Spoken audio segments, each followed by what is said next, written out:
বৌদ্ধ খ্রিস্টান আছে কিনা? তো এরা তো মোত্তাকি হওয়া দূরের কথা, মুমিনই না।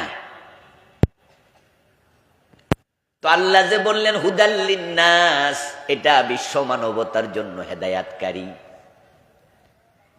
আসলে পৃথিবীর সব মানুষের জন্য কোরআন এসেছে, কিন্তু কোরআন থেকে সবাই হেদায়াত নিবে না। কোরআন থেকে সবাই হেদায়াত পাবেও না। তাই তিনি বলছেন এবার হুদাল্লিল মুত্তাকিন, কোরআন শুধু তাদের জন্য হেদায়াতকারী যারা মুত্তাকি হতে চায়, যাদের মনোযোগ কোরআনের দিকে আছে। আমাদের এলাকায় চাপা কল আছে, আছে না? আমাদের এলাকা বলছি কেন জানেন? কুমিল্লা। কুমিল্লা, এটা কুমিল্লা না? আমার বাড়ি কই? হ্যাঁ, অনেকে হয়তো জানেন, আবার কেউ হয়তো জানেনও না, কারণ আমরা ঢাকায় থাকি, তো এই জন্য নামের পাশে আবার ঢাকা লিখে দেয়। আমার 14 গ্রামের মানুষ আমি, আপনারা দাউদকান্দি, আমরা কাছাকাছি। আমার বন্ধু, আমাদের দেশে চাপা কল আছে। আমরা যখন চাপা কলে ঘটি বাটি, আমাদের মগ, আমাদের জগ, আমাদের কলসি পানি দিয়ে ভর্তি করতে যাই, তখন আমরা দেখি চাপ দেওয়ার পরে কলের মুখ বরাবর আমার কলসির মুখ আছে কিনা। কলের মাঝে পানি আছে, কিন্তু আমার কলের মুখ বরাবর কলসি রাখলাম না। আমি চাপলাম সারাদিন, পানি পড়ে গেল, কলসি ভর্তি হয় নাই। দোষ কিন্তু কলের নয়, দোষ আপনার, আপনি জায়গা মতো মুখ লাগাতে পারেন নাই।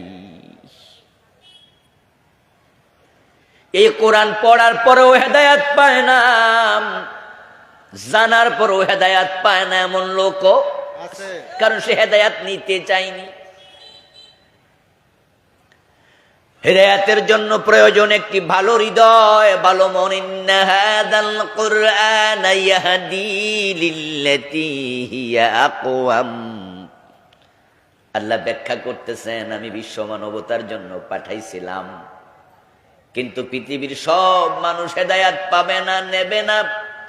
এই কোরআন শুধুমাত্র তাদেরকে হেদায়াতের পথ দেখায় যে মানুষগুলোর অন্তর পরিচ্ছন্ন, তারা ভালো মানুষ, তাদের হৃদয় সুপ্রতিষ্ঠিত, কোরআনের দিকে মনোযোগী।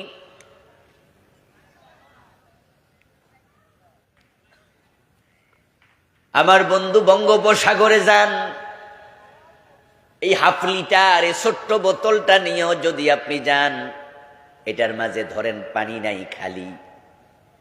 আপনি কর্ক লাগাইয়া বঙ্গোপসাগরে সারাদিন ডুবাইয়া রাখেন, ভরবে না। দোষটা সাগরের নয়, সাগরে পানি আছে, কিন্তু আপনি তো তার ছিপিটা খোলেন নাই।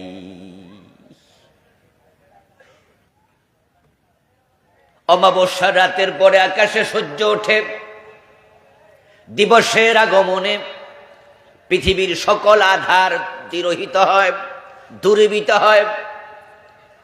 বাঁশঝাড়ের নিচ পর্যন্ত আলো পায়, তালা লাগানো ঘরে পর্যন্ত চাঁদের আলো, সূর্যের আলো ঢুকে। কিন্তু যার চোখে আলো নাই, অন্ধ মানুষ, সে রাতে যেমন সাদা ছড়ি হাতে নিয়ে হাঁটে, ওই ভর দুপুর বেলায়ও সে পথ দেখে না, তার চোখে আলো নাই, সে সাদা ছড়ি হাতে নিয়ে হাঁটে। আপনারা বলুন তো, দোষটা কি সূর্যের তার না নিজের চোখের? সূর্যের মাঝে আলো আছে না নাই, কিন্তু প্রবলেম তার চোখে। কোরআনের আলেম হেদায়াত পায় নাই, এমন অনেক আছে। তার মাঝে একজন আলেম আছে যে হিন্দু, তার নাম হচ্ছে গিরিশচন্দ্র সেন। এ কোরআনের সর্বপ্রথম বঙ্গানুবাদ উনি করলেন পূর্ণাঙ্গ। এর আগে আংশিক করেছেন আমিরউদ্দিন বসুনিয়া, মাওলানা আব্বাসউদ্দিন, মাওলানা নঈমুদ্দিন রাহেমাহুমুল্লাহ। ওনারা গিরিশচন্দ্র সেনেরও 80-100 বছর আগে করেছেন, কিন্তু আংশিক। 30 পারা কমপ্লিট করেছেন ভাই গিরিশচন্দ্র সেন। এই গিরিশচন্দ্র সেন কোরআনের একটি শব্দ বাদ দেয় নাই বঙ্গানুবাদে। আমরা উনার বঙ্গানুবাদ পড়ে এখন শিখেছি। কত আলেম আমরা যারা হলাম, উনি প্রথম করলেন, পরে দেখে দেখে অনেকে করলো। আমরাও বাংলায় অনুবাদ শিখে আলেম হলাম, তাফসির পড়লাম। আমাদের সে গিরিশচন্দ্র সেন কম জানতো এটা নয়, বরং আমাদের সে বেশি জানতো। কারণ এই মুহূর্তে কোরআনের 30 পারার প্রতিটা শব্দের অর্থ আমার জানা নাই। এমন কিছু শব্দ আছে যেগুলো তেলাওয়াত করার সময় কিরে এটার অর্থ তো জানি না, পড়ছি 2 বার 10 বার 20 বার 50 বার, এই মুহূর্তে ভুলে গেছি। আবার দেখে আবার শিখি। তাহলে আর গিরিশচন্দ্র সেন যখন করছে, বেটা আরো কত সাধনা করছে। তখন তো বাংলায় অনুবাদই ছিল না, উর্দু থেকে করেছে, পার্সি থেকে করেছে। এই আরবি অনুবাদ করার জন্য বেটা ইংরেজি কোরআন ঘাটছে, উর্দু কোরআন ঘাটছে, পার্সি কোরআন ঘাটছে। কোরআনের অনেক বড় আলেম, কিন্তু ইমানটাই আনে নাই। কারণ সে কোরআন পড়ছে অনুবাদের উদ্দেশ্যে, আমলের উদ্দেশ্যে পড়ে নাই। তো আজকের মাহফিলও আসলেন, হুজুরের কণ্ঠ কেমন, চেহারা কেমন দেখার নিয়তে 10 মিনিট বসে জুতা কাছে রাখছেন, এবার চলে যাব, কণ্ঠ দেখা হয়ে গেছে, চেহারাও চিনছি, ওয়াজ দরকার নাই। অথবা বসে বসে শুনলেন, অমনোযোগী হলেন। অথবা আমার হক কথা যখন আপনার বিরুদ্ধে চলে গেল, তখন আপনার কাছে আমাকে রাজনৈতিক বক্তা মনে হয়ে গেছে, বুঝছি অমুক দল করে, উনার কথা শুনলে আর লাভ নেই, অন্তরটা বাঁকা করে দিলেন। তাহলে কোরআন শোনার পরেও আপনার হেদায়াত পাওয়ার কোনো সম্ভাবনা নেই। কোরআন থেকে হেদায়াত নিতে হলে অন্তরটাকে শূন্য করে বসা লাগে, খালি। যদি আপনার পাত্রের মাঝে আপনি দুধ পূর্ণ করেন, সে পাত্রে আর মধু ঢুকবে না। পাত্রে যদি পানি পূর্ণ করেন, সে পাত্রে আর দুধ ঢুকবে না, পড়ে যাবে। কোরআনের মাহফিলে আসলে পরে অন্তর খালি করে বসা লাগে। আলেম ওলামারা হক যদি বলে, সেটা আমার বাবার বিরুদ্ধে যাক, দাদার বিরুদ্ধে যাক, দলের বিরুদ্ধে যাক, হকের কাছে মাথা নত করতেই হবে। তাহলে হক অন্তরে জাগানে। সূরাতুস সফের 9 নম্বর আয়াত পড়লাম, যে আয়াতে কারিমাতে আল্লাহ তাআলা প্রিয় নবীজি সাল্লাল্লাহু আলাইহি ওয়াসাল্লামের এই পৃথিবীতে আগমনের কারণ বলেছেন। রাসূলুল্লাহ সাল্লাল্লাহু আলাইহি ওয়াসাল্লামের জীবনের লক্ষ্য আলোচনা করেছেন। রাসূলের জীবনের লক্ষ্য কি ছিল, সেটা উম্মতের জানার প্রয়োজন আছে না নাই? এজন্যই জানবেন, রাসূলকে মানতে হবে। যাকে মানা ফরজ, মানার আগে তাকে জানাও ফরজ। একটু বলুন দেখি, জানা আগে না মানা আগে? বলেন বলেন। ইয়েস। এজন্য কোরআনের প্রথম আয়াত নাজিল হলো ইকরা, ইকরা বিসমি রাব্বিকাল্লাযী খালাক, পড়ো তোমার রবের নামে। আকিমুস সালাহ, এটা দিয়ে নাজিল শুরু হয়নি। কুতিবা আলাইকুমুস সিয়াম বলে নাজিল শুরু হয়নি কোরআন। কোরআন নাজিল শুরু হলো ইকরা বলে। এর কারণ হচ্ছে, আপনি নামাজ পড়ো বললে পড়বেন কেমনে? নামাজ পড়তে হলে আগে তো নামাজ জানতে হবে। রোজা ফরজ করা হলো, এই আয়াত বলে যদি কোরআন আসতো, তো রোজা কেমনে রাখতেন, রোজা রাখে কেমনে, কখন শুরু কখন শেষ, বিধানগুলো না জানলে রাখবেন কেমনে? তাই আল্লাহ বলে ইকরা, পড়ো পড়ো পড়ো। কারণ জানার সাথে পড়ার সম্পর্ক আছে না নাই? পড়লে জানতে পারবে। তাই জানার গুরুত্ব অনেক বেশি। নবীজি মুহাম্মদ কেন এসেছেন আমরা জানবো, জানতেই হবে। কারণ রাসূলুল্লাহর জীবন আমাদের জন্য মডেল, আদর্শ। তিনি ওসওয়াব, তিনি কদওয়া, তিনি নামুজাজ, তিনি আইডল, তিনি মডেল, তিনি একমাত্র আমার আপনার জন্য আদর্শ। পুরাটা জীবন তার মতো করে সাজাতেই হবে। তিনি যা বলেছেন আমরা তাই বলবো, ব্যতিক্রম বলবো না। তিনি যা করেছেন আমরা তাই করব, ব্যতিক্রম করব না। তার কথার সাথে আমাদের জীবন মিলবে। তিনি টয়লেটে ঢুকতে দোয়া পড়ছেন, আল্লাহুম্মা ইন্নী আউযু বিকা মিনাল খুবসি ওয়াল খাবাইস। আমরা দুনিয়ার যত উম্মত আছি সবাই এই দোয়াটাই টয়লেটে পড়ি, ঠিক না? ব্যতিক্রম পড়ি না। তিনি মসজিদে ঢুকতে পড়েছেন, আল্লাহুম্মা ইফতাহলি আবওয়াবা রাহমাতিক। আমরা পুরা উম্মত এটাকে ধরলাম, আমরা ব্যতিক্রম পড়ি না।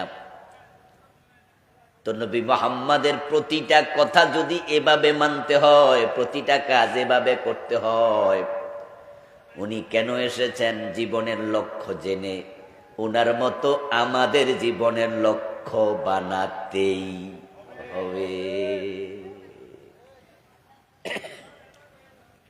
লাকাদ কানা লাকুম ফি রাসূলিল্লাহি উসওয়াতুন হাসানাহ। ও উম্মতে মুহাম্মাদী, আমি রাসূলুল্লাহর জীবনে তোমাদের জন্য আদর্শ রেখেছি। ব্রিক ফিল্ডে গেলে দেখবেন যে অনেক কর্মচারী ইট বানায়। একটি ব্রিক ফিল্ডে 10 জন, 20 জন, 30 জন, 50 জন কর্মচারী ইট বানাচ্ছে। ওই ব্রিক ফিল্ডের মালিক ইট বানানোর জন্য কর্মচারীদের হাতে ফরমা ধরাইয়া দেয়। ওই ফরমা 4 কোণওয়ালা একটা বাক্সা, দেখছেন নি আপনারা? দেখছেন? মাটির সাথে পানি, তার সাথে বালি মিক্স করে খামির বানায়। তারপরে এবার কর্মচারীদের হাতে ফরমা ঢুকাইয়া দিয়া এবার বলে, যাও যাও ইট বানাও। ইট বানানোর সময় কর্মচারী ওই ফরমার ভিতরে ওই খামিরটা ঢুকাইয়া তারপরে হাত দিয়া চাপ দেয়, তারপরে মাটির মাঝে থাপ্পড় মারে, ওই ইটটা বের হয়ে যায়। ওই ইট 10 জন বানাক আর 20 জনে জান বানাক, ফরমা একই মাফের, তাই সবগুলো ইট এক মাফে হয়।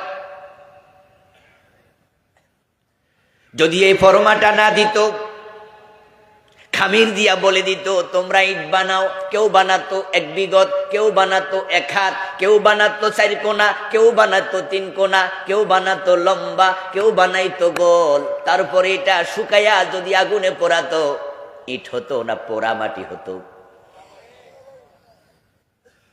ওটা দিয়ে বিল্ডিং হতো না, বরং এ পোড়া মাটি যেখানে ফল ফলাদি ফসল হয় না, সমাজের জন্য এটা ক্ষতির কারণ হতো। কিন্তু যখন সব কর্মচারী একই ফরমা অনুসরণ করে ইট বানায়, এই ইট দিয়া শহর হয়, বন্দর হয়, নগর হয়, বিল্ডিং তৈরি হয়। আল্লাহর নবীকে আল্লাহ ফরমা বানায়া সামনে দিছে, ও দুনিয়ার কোটি কোটি উম্মত, ওই নবীর ফরমায় তোমরা নিজকে সাজাতেই হবে। তিনি আদর্শ, তিনি মডেল। আপনি নিজের মতো নিজেকে সাজাতে পারবেন না। যদি সাজান তাহলে আপনি উম্মত না। বলবেন যে হুজুর কয় কি, যারা বেনামাজি হেরো তোকে আমরা উম্মত। ও দোস্ত, হ্যাঁ, গাঁজা খোরো উম্মত বলে, মদ খোরো উম্মত বলে। যারা শিয়া কাদিয়ানি তারাও কয় আশহাদু আন্না মুহাম্মাদার রাসূলুল্লাহ, তারাও কয় আমরা নবীজির উম্মত। এই জন্য রাসূল মুহাম্মদ বলছে, আমার উম্মত দাবি করলে জান্নাত পাবা না। শোনো মুসলমান, আমার উম্মতের দাবিদারদের অধিকাংশ হবে জাহান্নামী। আমার উম্মত হবে ৭৩ দল, জান্নাতি হবে মাত্র 1 দল। تفترق أمتي على 73 ملة كلهم في النار إلا واحدة। আমার উম্মত গুলো ৭৩ দলে বিভক্ত হবে, ৭২ দল জাহান্নামে ঢুকে যাবে, মাত্র একটা দল জান্নাতে যাবে। কিলা ইয়া রাসূলুল্লাহি ওয়া মা হি। কোন একজন সাহাবী প্রশ্ন করলেন, ইয়া রাসূলুল্লাহ, ওই জান্নাতি দল কোনটা আমি জানতে চাই। এক দল যদি জান্নাতি হয় আজকের মাহফিলে আমরা যারা আছি, জান্নাতে যেতে হলে সেই জান্নাতি দলে ঢুকা দরকার আছে না নাই? আছে। না হয়তো 72 দলে ঢুকে যাবেন, শুধু এক দল জান্নাতি। অথচ বাংলাদেশে কত লোক আছে কয় আমি কোনো দল করি না। আজকের মাহফিলও দুই একজন আছেন আজীবন কইছেন আমি কোনো দল টল করি না। কত খতিব আছে, ফির আছে, কত বক্তা আছে, ইমাম আছে, হুজুর আছে, হেরা আরো বুক ফুলায়া কয় আমরা কোনো দল করি না। এইটা কইরা গর্ব করে। অথচ রাসূল বলে একদল জান্নাতি। তাহলে বেডা যদি দল না করে বেডা আছে কই? এই দলে তো নাই। খুব বিপদ কিন্তু। ও দোস্ত, রাসূলুল্লাহর উম্মত ৭৩ দল। কথাটা আমি বললাম না, রাসূল বললেন, হাদিস ন। আমার উম্মত ৭৩ দল। তা আপনার ইমাম সাহেব যে বলছে আমার কোনো দল নাই, আমি কোনো দল করি না, তো উনি উম্মতের ভিতরে পড়ছেন না বাইরে? তো কার পিছে নামাজ পড়তেছেন? সেটা তো উম্মতে না।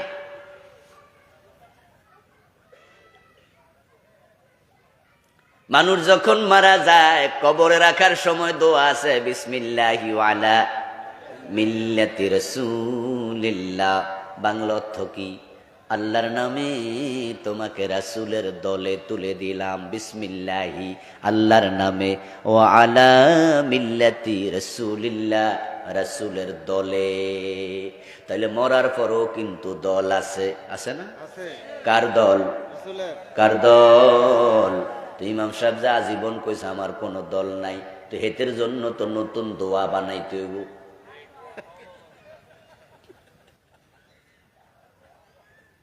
সাবধান মুসলমান, এটাকে হাসির জিনিস বানায়েন না। যদিও একটু হাসি আসে তো কারণ বাস্তবতার সাথে তো মিলে। অথচ রাসূল বলল এ দোয়া পড়ে কবরে দিও, কারণ আমার দলে না আসলে জান্নাত মিলে না। তে বাংলাদেশের লোকেরা বড় চালাক। যে দলে করুক না কেন মাইক হাতে নিয়েও কয় আমাদের অমুক দলের অমুক নেতা মারা গেছে, এই তার জীবনী কয়। নেতারা হাজির হইয়া সবাই অমুক দলের নেতা, অমুক দলের নেতা, সব কইয়া কবরে দেওয়ার সময় কয় রাসূলের দলে। কি আজীব কাণ্ড রে! এতক্ষণ মাইকিং করার সময় কিন্তু অমুক দল তমুক দল কইছে, আর কবরে দেওয়ার সময় কার দল? ও দোস্ত, আপনি যদি রাসূলুল্লাহর দলে মরার আগে না আসেন, মরার পরে পাবলিক ধাক্কাইয়া দিল, আমার রাসূল মরা লাশ নেয় না। রাসূলের তো একটা দল আছে, ৭৩ দল, ৭২ দল জাহান্নামী, এক দল জান্নাতি। সাহাবী জিজ্ঞাসা করি ইয়া রাসূলুল্লাহ ওই জান্নাতি দল কোনটি? ক্বালা মা আনা আলাইহি ওয়া আসহাবী। রাসূলুল্লাহ জবাব দেন, আমি নবী মুহাম্মদ যার উপর প্রতিষ্ঠিত, আমার সাহাবারা যার উপর প্রতিষ্ঠিত, যদি তুমি সেই ওহির উপর প্রতিষ্ঠিত হতে পারো, ওহির দল আমি নবী মুহাম্মাদের দল। মানা আলাইহি, আমি যার উপর প্রতিষ্ঠিত। রাসূলের দলের কনস্টিটিউশনের নাম হলো কোরআন। রাসূলের দলের সংবিধানের নাম কি ছিল? কোরআন। উনার দলের ম্যানিফেস্টোর নাম কোরআন। সাহাবীদের দলের ম্যানিফেস্টো সংবিধানের নাম কোরআন। এই জন্য রাসূলুল্লাহ কোরআনের বাহিরে বলেন নাই, করেন নাই, চলেন নাই, ওহির বাহিরে একটা কদম দেন। যা করেছেন, যা বলেছেন সব ওহী, সব ওহী। উনাকে কোনো প্রশ্ন যখন করা হতো, উত্তর জানা থাকলে সাথে সাথে দিয়ে দিতেন। উত্তর যদি উনার জানা না থাকতো, ওহির জন্য অপেক্ষা করতেন, বলতেন আগামীকাল এসো, পরে এসো। আন্দাজা কথা বলতেন না। আন্দাজে কথা বলার কোনো অধিকার আল্লাহ তাকে দেন নাই। আল্লাহ বলছেন মা ইয়ানতিকু আনিল হাওয়া ইন হুয়া ইল্লা ওয়াহিয়ুন ইউহা, আমার নবী নিজ থেকে একটা কথাও বলে না, যা বলে সব আমার পাঠানো ওহী, সব আমার পাঠানো ওহী। এজন্য রাসূল বলতেন আল্লাহর কথা, কুল ইন আত্তাবিউ ইল্লা মা ইউহা ইলাইয়া, আমার কাছে যে ওহী আসে আমি নবী মুহাম্মদ হুবহু সেটাই ফলো করি। এরপরে আবার কি বলেন, ইন্নী আখাফু ইন আসাইতু রাব্বি আযাব ইয়াউমিন আযীম, যদি এই ওহীর বাহিরে আমি নবী চলি, ওহীর বাহিরে কোনো কথা বলি, তাহলে কিয়ামতের কঠিন আযাবের দিনে আযাবের ভয় আমিও করি, সেদিন আল্লাহ আমাকেও ছাড় দেবেন না। ও দোস্ত, আপনি আর আমি তো কোরআন হাদিস বাদ দিয়া চলতেছি, আমাদের কোনো অসুবিধা নাই। আমাদের হুজুররা তো ওয়াজ করার সময় দাদার কিচ্ছা, বাবার কিচ্ছা, নানার কিচ্ছা, ব্যাঙের কিচ্ছা, সাপের কিচ্ছা বানায়া বানায়া কত রকমের ওয়াজ আমরা করি। ফতুয়া দেওয়ার সময় মন গড়া ফতুয়াও কত দেই। আমি তো ভাবি না ওহির বাহিরে আমার নবী কথা বলে নাই, আমি বলবো এই অধিকার আমারে দিল কে? হ্যাঁ, আমি তো বলে বেড়াচ্ছি, কই আমারও তো কেউ ধরে না। কিন্তু কোরআন থেকে শুনুন, নবী মুহাম্মদ আল্লাহ বলছে, ওয়ালাউ তাকাব্বালা আলাইনা বা'দাল লাকাবিল লাআখাযনা মিনহু বিল ইয়ামিন সুম্মা লাকাতানা মিনহুল ওয়াতিন। আমার নবী মুহাম্মদ সাল্লাল্লাহু আলাইহি ওয়াসাল্লাম যদি কোনো কথা বানাইয়া আমি আল্লাহর নামে চালাইয়া দিত, আমি ডান হাত দিয়া তার গলা চিপে ধরে কণ্ঠনালী কেটে নিয়ে যেতাম। এই শব্দের ওজন কত খেয়াল করছেন? কি শক্ত শব্দ আল্লাহ প্রয়োগ করলেন, লাখাজনা মিনহু বিল ইয়ামিন, আমি ডান হাত দিয়ে চেপে ধরতাম। ইয়ামিন মানি শিমাল মানি, আল্লাহকে আমি ডান হাত দিয়ে ধরতাম। আমরা যখন শক্ত করে কোনো কিছু ধরি তখন কোন হাত দিয়ে ধরি? ডান হাত দিয়া। সুম্মা লাকাতানা মিনহুল ওয়াতিন, তারপর তার ওয়াতিন মানে গ্রীবা, কণ্ঠনালী আমি কেটে নিয়ে যেতাম। ওহির বাহিরে আমার নবী বলে নাই, চলে নাই, তিনি ওহির উপর প্রতিষ্ঠিত। তাই তো একজন মহিলা চোর ধরা পড়ল, সাহাবাদের মাঝে একজন এসে অনুরোধ করলো, হুজুর হাত না কেটে অন্য শাস্তি দেয়া যায় কিনা? নবী মুহাম্মদ বললেন, অসম্ভব, কোরআনে যা আছে তাই হবে। আমার মেয়ে ফাতেমা চুরি করলে আমি কোরআনের আইনে ফাতেমার হাতও কেটেই দেব, এর বাহিরে যাওয়ার কোনো অনুমতি আমার নাই। রাসূল ওহীর উপর প্রতিষ্ঠিত, এর বাহিরে চলা যাবে না। 53 বছরের বাংলাদেশে চোর নাই? ওমা কথা কয় না, সব কি চুপ করে আছে, মনে দাউদ কান্দি নাই, সব আল্লাহর ওলি। চোর আসেনি? বাংলাদেশের মতো চোর পৃথিবীর কম দেশে আছে। এটা তো আমাদের জাতির আব্বাই কইছে, আমার ডানে চোর, বামে চোর, সামনে চোর, পিছনে চোর। উনি তো বলছে, বলে নাই যে মানুষ পায় স্বর্ণের খনি, আমি পাইছি চোরের খনি। এ 53 বছর হাত কাটছেন কয়দিন? ও পৃথিবীর মুসলমান, কান খোলে শোনো, তোমাদের নবী বলছে আমার মেয়ে ফাতেমার ছাড়বো না, চুরি করলে হাত কেটে দেব। আর আমরা নাকি 92% মুসলমান, 53 বছরে একদিনও চোরের হাত কাটি নাই। এবার বলুন তো, আমরা ওহির উপরে আছি না সরে গেছি? এসব চলবে না, চলবে না। قال رسول الله صلى الله عليه وسلم كل امتي يدخلون الجنة, আমার সব উম্মত জান্নাতে যাবে, ইল্লা মান আবা, তবে যারা অস্বীকারী তারা জান্নাত পাবে না। অস্বীকারী হলো ৭২ দল। জান্নাতি উম্মত মাত্র একদল। নিজেরে খোঁজেন, আত্মসমালোচনা শিখেন। ও দোস্ত আমার, সব উম্মত জান্নাতে যাবে, অস্বীকারী যাবে না। কোন একজন সাহাবী দাঁড়িয়ে গেলেন, কিলা ইয়া রাসূলুল্লাহি ওয়া মা মান হুয়া, হুজুর সে কে যে অস্বীকারী? ক্বালা মান আতাআনি দাখালাল জান্নাতা ওয়া মান আসানি ফাকাদ আবা। নবীজি উত্তর দেন যে আমি নবী মুহাম্মদকে অনুসরণ করে জীবন চালায় সে হবে জান্নাতি, আর যে আমি নবীকে সব জায়গায় অনুসরণ করবে না সে অস্বীকারী, তার কপালে জান্নাত নেই। রাসূলের জীবনের লক্ষ্য জানবেন, তারপরে মানবেন। রাসূলকে মানতেই হবে, মানলেই জান্নাত, মানলেই জান্নাত। বাংলাদেশের লোকেরা বেহেশতে যাইতে রাসূল মানা লাগে না, এরা গাঁজা খাইলেও বেহেশতের আশা করে। নাম দিব সুন্নি, আর কিছু না, দরকার নাই। বেনামাজি, বেরোজগারি, গাঁজা টানে লম্বা যাক, রাসূল বেড়া বেড়ি একসাথে লাফায়। ওই বেড়াও দোতরা কান্দে নিয়া গান গায়, আছেন আমার মুক্তার, আছেন আমার ব্যারিস্টার, শেষ বিচারের হাইকোর্টেতে তিনি আমায় করবেন ফারাজিপ্ত।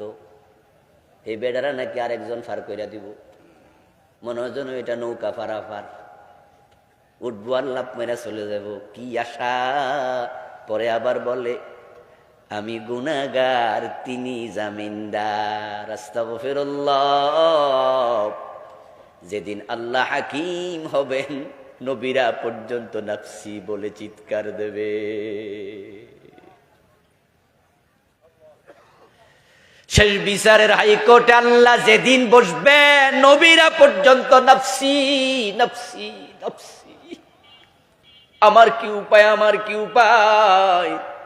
নবীজি মুহাম্মদ সাল্লাল্লাহু আলাইহি ওয়াসাল্লাম বলেন, সেদিন আমি মুহাম্মদ নবী ছাড়া সব নবী নাফসি বলে চিৎকার দিতে থাকবে। ওয়াখিরু লাহু সাজিদা, সেদিন আল্লাহর সাথে আমিও কথা বলবো না, ফেরেশতারাও বলবে না, কোন নবী বলবে না। ইল্লা মান আযিনা লাহুর রহমান, আল্লাহ কোরআনে কয় রহমান অনুমতি না দিলে কেউ কথা বলার সাহস নাই। নিষ্পাপ মাসুম ফেরেশতারা পর্যন্ত কাতার ধরে দাঁড়ায়া থাকবে, লা ইয়াতাকাল্লামুন, তারাও কথা বলবে না। অন্য হাদিসে আসছে কোন নবী আল্লাহর চেহারার দিকে ভয়ে চোখ তুলে তাকাবেও না, চোখ থাকবে নিচের দিকে, নিচের দিকে। ইয়াউমা ইয়াফিরুল মারউ মিন আখিহি ওয়া উম্মিহি ওয়া আবিহি ওয়া সাহিবাতিহি ওয়া বানিহি, ছেলে মেয়ে দেখলে পালাবে, বাবা ছেলে দেখলে পালাবে, মা মেয়ে দেখলে পালাবে, স্বামী স্ত্রী দেখলে পালাবে, কেউ কারো খোঁজ নেবে না। আর তুমি দোতরা কান্দে নিয়া গান গাও, তোমার মুক্তার আছে, তোমার ব্যারিস্টার আছে। ধোকায় পড়ে আছো মুসলমান, ধোকায়।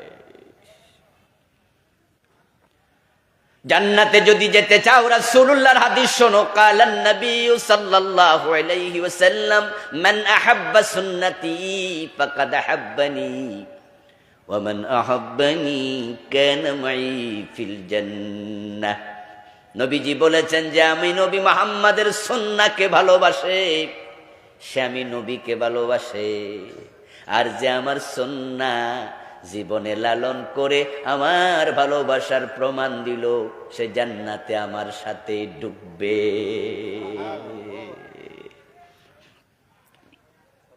টাকনুর নিচে কাপড় পরেন, রাসূল কি পরছিল? সুদে টাকা লাগান, রাসূল কি সুদ খাইছিল?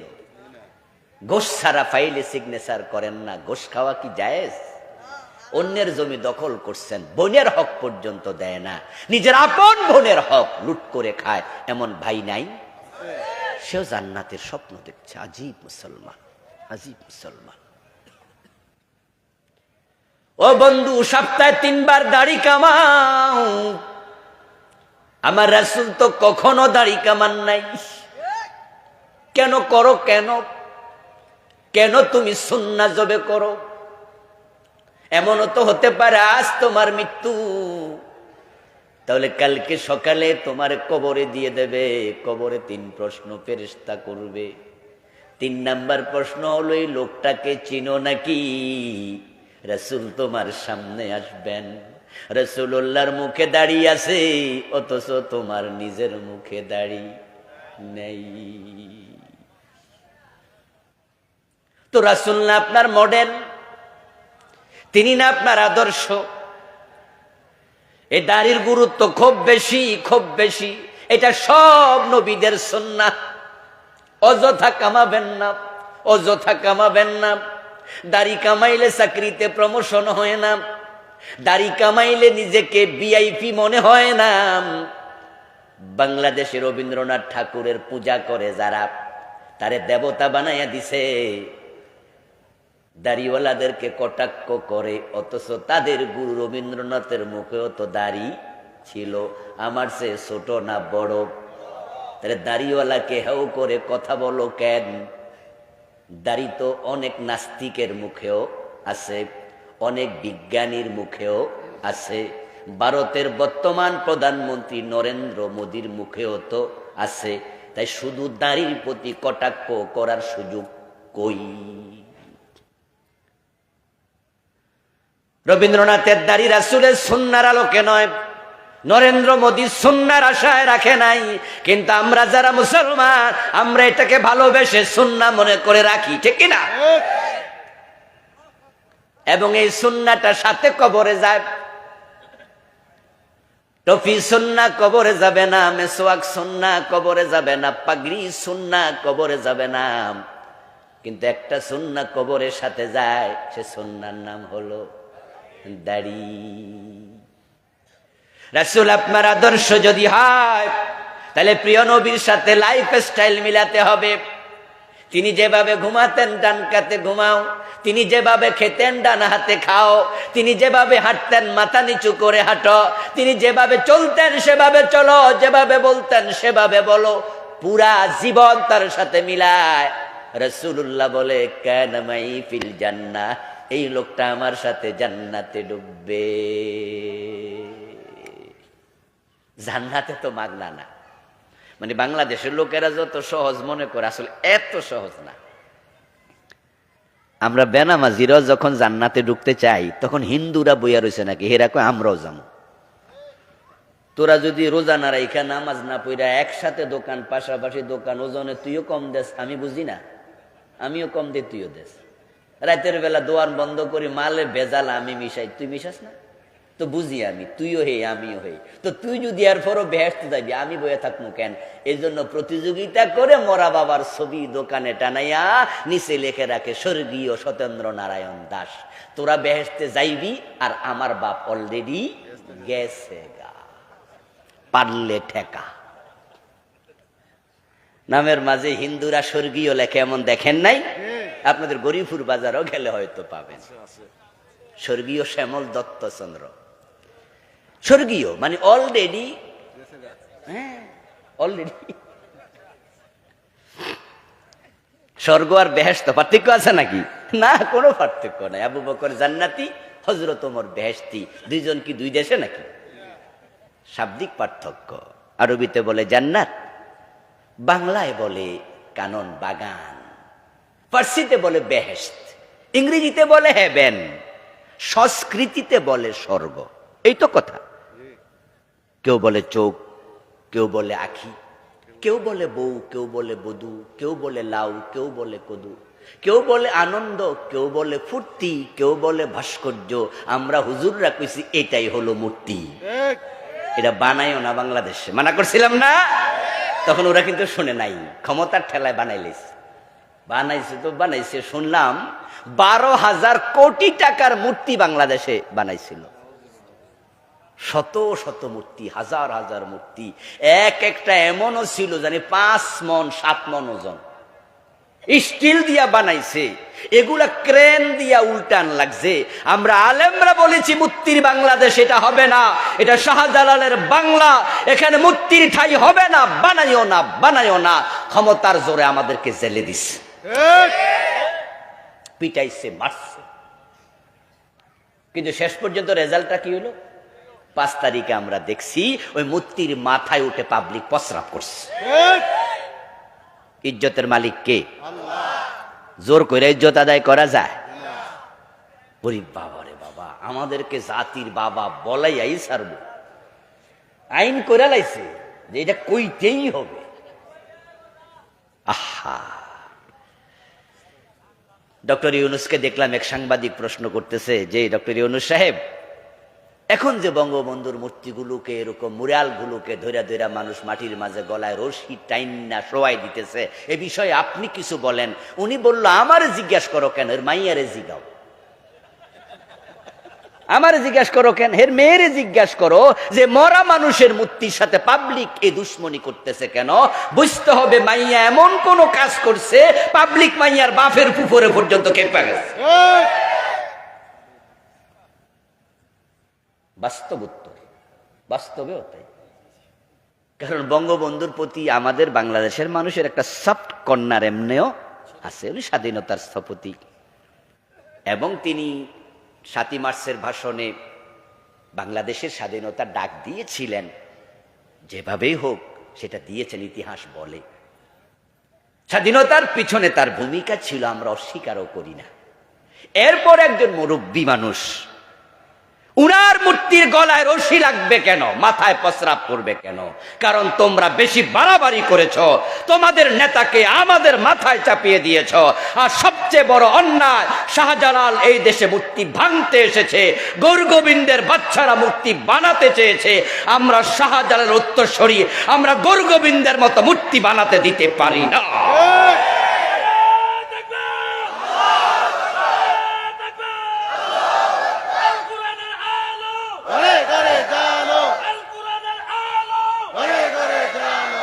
প্রিয় ভাইয়েরা, রাসূলুল্লাহ সাল্লাল্লাহু আলাইহি ওয়াসাল্লাম তিনি আমাদের আদর্শ।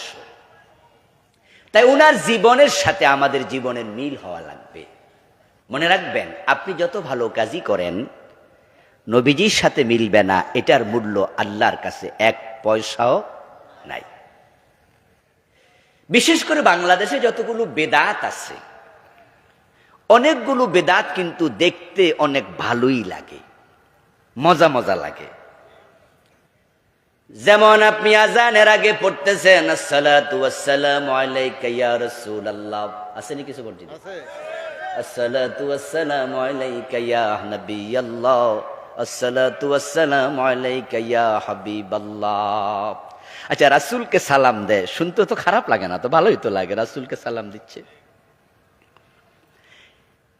আপনি বেদাত বলবেন ঈদে মিলাদুন নবী, রাসূলুল্লাহর জন্ম দিবসে মুসলমানরা একটু আনন্দ করতেছে, রাসূলুল্লাহ সাল্লাল্লাহু আলাইহি সাল্লামের ঈদে মিলাদুন নবী পালন করছে, জশ্নে জুলুস করছে, রাস্তায় নেমেছে, একটা মিছিল হলো, দেখতে তো ভালোই লাগলো, খারাপ কি?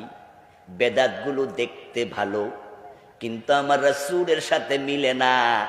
উনি এগুলো করেন নাই, সাহাবারাও করেন নাই। তাই আপনার ভালোর নাম আল্লাহর কাছে ভালো না। আল্লাহ মিলাবে আমার রাসূলের সাথে মিলল কিনা? কারণ তিনি হলেন মডেল, তার মতো হবে। আমার বউয়ের ব্লাউজ বানাবো, জামা বানাবো, আমরা আমাদের আলেমরা বউকে পাঠাই না টেইলারের কাছে। আমরা মহিলা টেইলারের কাছে হলো বলি জামা দাও, আমি দিয়ে আসি, সে বানাক, তুমি যাওয়া দরকার নাই, পর্দার প্রশ্ন।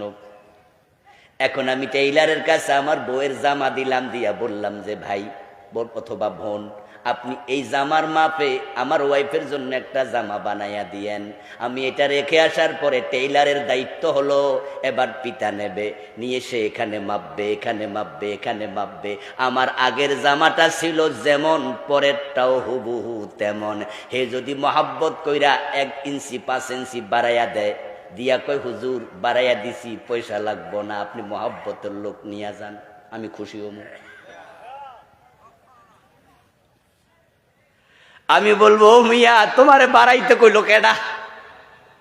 এখন যে তুমি বাড়াইছ, এখন বেড়ি হইল চিকনা, জামা হইছে মোডা, দুইজন ডোকন যাইব, হইল ডাকিটা। ও দোস্ত, হানাফি মাযহাবের একটা ফতুয়া দিলে বুঝবেন একবারে সহজে। জোহরের নামাজ, আসরের নামাজ 2 রাকাত পড়ার পরে ফরজ আমরা তাহিয়াতু যখন পড়ি তখন আবদুহু ওয়া রাসূলুহু এ পর্যন্ত বলে আমরা দাঁড়াইয়া যাই। এখন কোন ইমাম যদি বলে আমি দুরূদ শরীফও পড়মু, সওয়াব বেশি হবে। হানাফি মাযহাব বলে 2 রাকাতের পরে যদি কেউ দুরূদ পড়ে তাকে সাউ সেজদা দিতে হবে। এবার আপনারা জবাব দেন, সাউ সেজদা শকে দেয় না জরিমানা? তো অপরাধ করলো কি? দুরূদ না পড়ছে, কাম তো বালা। দুরূদ শরীফ তো বালা জিনিস, তো জরিমানা কিসের? এবার বলুন তো যারা জানেন সাউ সেজদা দেয়া কি নফল না ওয়াজিব? ওয়াজিব তরক করলে কবিরা গুনাহ হয়। আপনি দুরূদ শরীফ পড়লেন, আপনাকে বলা হচ্ছে সাউ সেজদা দাও, জরিমানা দাও, না দিলে নামাজ বাদ।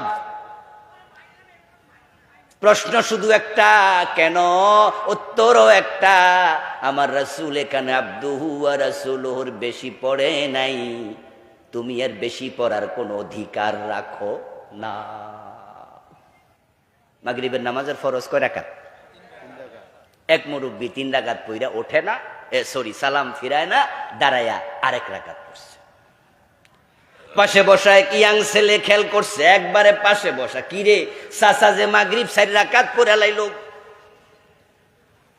হে ধরছে নামাজের পরে, চাচা ভুল করছেন তো, মাগরিব তো আপনার 4 রাকাত হয়ে গেছে। চাচা কয় তোরটা তুই পড়, আমি বুঝা শুনে পড়ছি। এবার তো ইয়াং ছেলে কয় সারছে কাম, এটা কোন বুঝ না তরমুজ? চাচা আপনি কি বুঝা পড়ছেন? কয় তোরটা তুই পড়, কইছি না? কয় চাচা আমি কি কামড়াইছি আপনারে? রাগ করেন কেন? কোন না, সমস্যা কি? কই যে ভাতিজারে যৌবন কালে কত নামাজ কাজা করছি, সরকারি চাকরি করছি, ব্যস্ত জীবন কাটাইছি, কত নামাজ যে ফাঁকে গেছে হিসাব নাই। তাই কয় বছর আগে রিটায়ারমেন্টে গেছি, বছর 2 হলো সিদ্ধান্ত নিছি, তখন থেকে হুজুর 3 রাকাত পড়ুক, আমি 1 রাকাত বাড়াইয়া দিমু, আগেরটি কিছু হইল কাফারা আদায় হোক। এই কথা শোনার সাথে সাথে ইয়াং ছেলে বলে চাচা গজব করছো, এই 2 বছরেরটি আবার পড়ো, কারণ তোমারে 3 রাকাত তো শেষ, আমও নাই, সালা শুদ্ধা, অতীতের গুলা কিছু কাজা কাফারা দূরের কথা, আসল নিয়ত গেছে। মুরব্বী চমকে উঠলো, কি রে কস, অপরাধটা কি? আমি কইলে বুঝদা না, হুজুরের কাছে চলো। ইমাম সাহেবের কাছে গিয়ে বলল, ইমাম সাহেব ফোলার মতে কই কথা কয়, চাচা সব গজব কইরা দিছেন। ওই মুরব্বীর একই প্রশ্ন, অসুবিধা কি? আমি কি ক্ষতি করছি? আমি তো 4র্থ রাকাতে সোনার বাংলা গান গাই নাই, আমি তো সূরা ফাতিহা পড়ছি। কোরআন পড়লে প্রতি অক্ষরে কয় নাকি? তো আমারটা গেল কই? আমি তো সূরা ফাতিহাই। 4র্থ রাকাতে 2টা সেজদা বেশি দিছি, 1টা রুকু বেশি দিছি, তো তাসবিহ পড়লাম 9 বার বেশি, ফাতিহা পড়লাম অন্যের তুলনায় 1 বার বেশি। আপনারা 2জন মিল্লা কি কন, আমার সব নাকি শেষ, অপরাধটা কি? চাচার যুক্তি সঠিক, চাচা আসলে কোনো অপরাধ করে নাই, কোনো গুনার কাজও করে নাই, শুধু একটা জায়গায় সমস্যা, এ মাগরিবের নামাজটা রাসূলুল্লাহর সাথে মিলে নাই। ইসলাম বুঝার জন্য আরো ওয়াজ লাগে না বেশি। আমাদের দেশে ইল্লাল্লাহ জিকির চলছে না? ইল্লাল্লাহ জিকির করে 2-4 জন এখানেও আছে, আমিও ছাত্র জীবনে দমসে করছি, শুধু ইল্লাল্লাহ না, হু হু পর্যন্ত করছি। কারণ আমি ক্লাস 5 পর্যন্ত এমন মাদ্রাসায় পড়ছি যে মাদ্রাসার প্রতিষ্ঠাতা হলো পাকিস্তানের এক পীর সাহেব। ওই পীর সাহেবের যারা মুরিদ তারা জিকির করে লা ইলাহা ইল্লাল্লাহ সুবহানাল্লাহ আলহামদুলিল্লাহ লা ইলাহা ইল্লাল্লাহ, তারপরে করছে ইল্লাল্লাহ ইল্লাল্লাহ, এরপর করছে হু হু হু।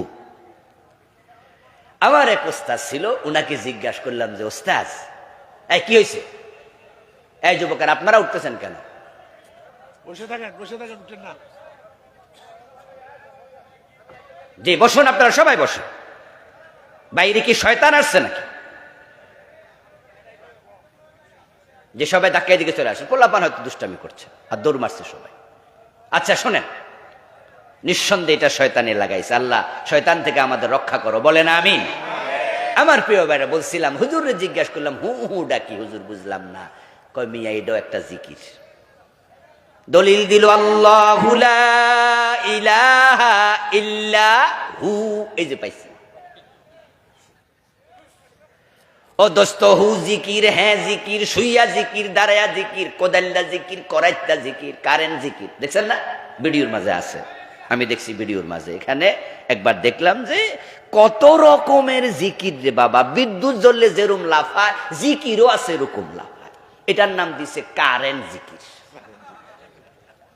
বাংলাদেশও তো জিকির করতে করতে বাঁশের আগা উঠা যায়, দেখেন নাই? গাছে উঠতে যায়, বাঁশে উঠতে যায়। আমরা বললো ওরা আমাদের কথা শোনে না। বল হুজুর আপনি বুঝতেন না, এটা এশক আইছে, এটা এশক।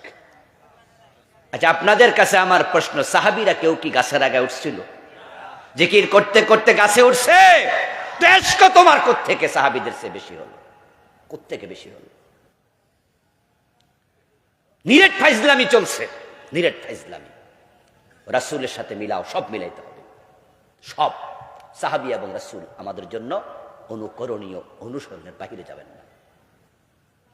ডোল বাজায় যারা, এই জালেম গুলো দলিল দেয় খাজা মাইনুদ্দিন চিশতি বাজাইছে। আচ্ছা মাইনুদ্দিন চিশতি কি রাসূল, সাহাবী?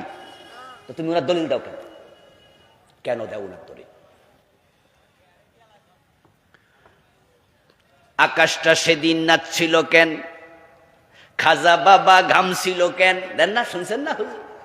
সেই দিন আস্তাগফিরুল্লাহ, হুজুর পয়সা। আকাশ নাচছে, জমিন দুলছে, খাজা গামছে। খাজা তোমার কাছে দলিল হবে কেন?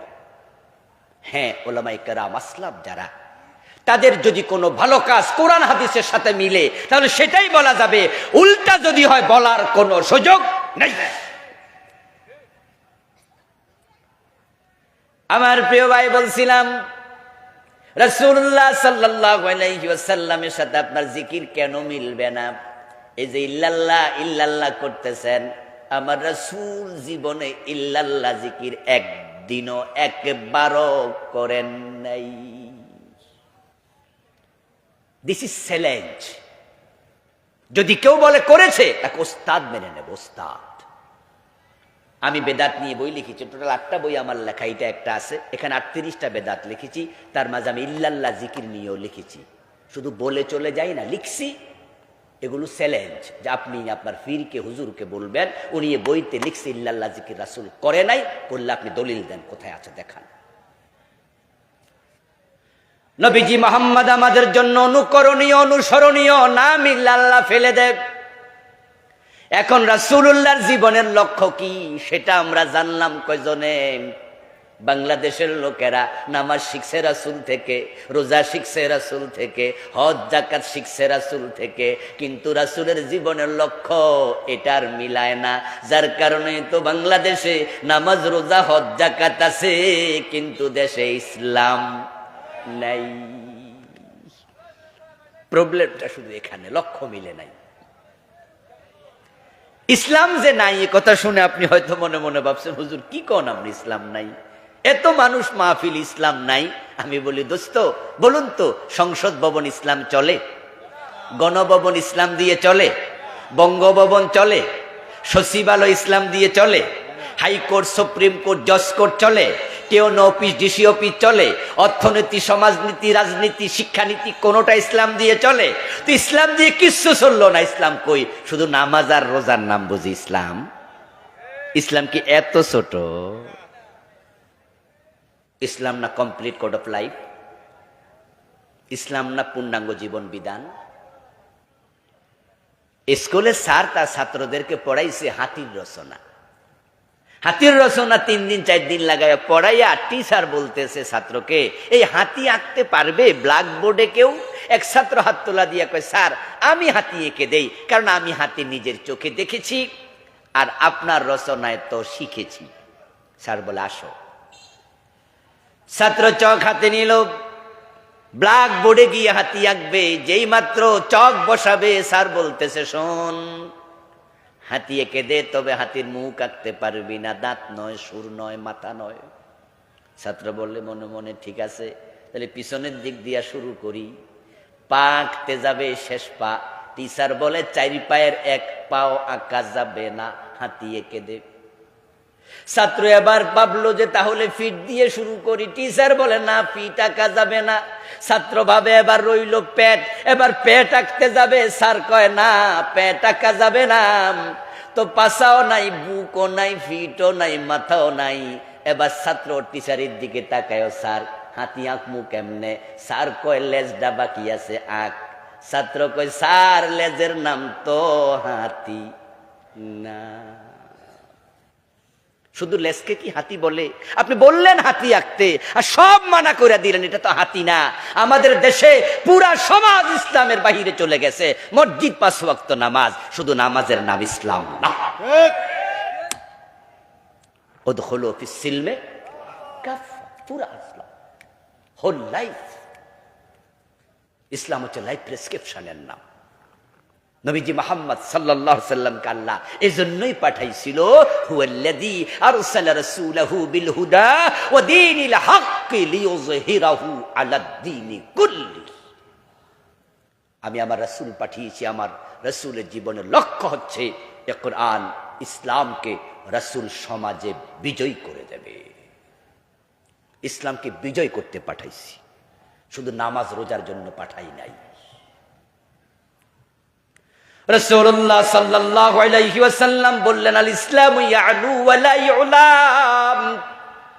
ও আমার উম্মতেরা শোনো, ইসলাম বিজয়ী হতে এসেছে, পরাজিত হতে আসে নাই। আমি নবী মুহাম্মদ দ্বীনের বিজয়ের জন্য আল্লাহ আমারে পাঠাইছে। সূরা সফের আয়াত নাম্বার 9, সূরা আল ফাতিহার আয়াত নাম্বার 28, সূরা তাওবার আয়াত নাম্বার 33। 3টা সূরার 3টা আয়াতে একই কথা আল্লাহ 3 বার বলেছেন, লিইয়ুযহিরাহু আলাদ-দীনি কুল্লিহি। সমাজে যত মত আছে, পথ আছে, মতবাদ আছে, মানুষের বানানো নিয়ম আছে, আদিয়ানে বাতেলা আছে, সবগুলার উপরে আমি আমার নবীকে ইসলাম বিজয় করার জন্য জমিনে পাঠাইছি। রাসূলুল্লাহ সাল্লাল্লাহু আলাইহি ওয়াসাল্লাম 1.25 লক্ষ সাহাবীকে নিয়ে তিনি 23 বছর কাজ করে ইসলামকে বিজয়ী রেখে তারপর মারা গেলেন। রাসূল যখন ইন্তেকাল করেন, আল্লাহর কোরআনের একটা আইন ছিল না যেটা সমাজে প্রতিষ্ঠিত হয়নি। পুরা 30 পারা কোরআনকে প্রতিষ্ঠিত করেছেন। এবার আপনাদের কাছে আমি একটু জানবো, দয়া করে বলুন তো, 53 বছরের বাংলাদেশে ইসলাম কি বিজয়ী না পরাজিত? সবাই বলেন, যারা বোঝেন বলেন, বিজয়ী না পরাজিত? মুসলমান তো আছেন 16 কোটি। সাহাবী ছিল মাত্র 1.25 লাখ।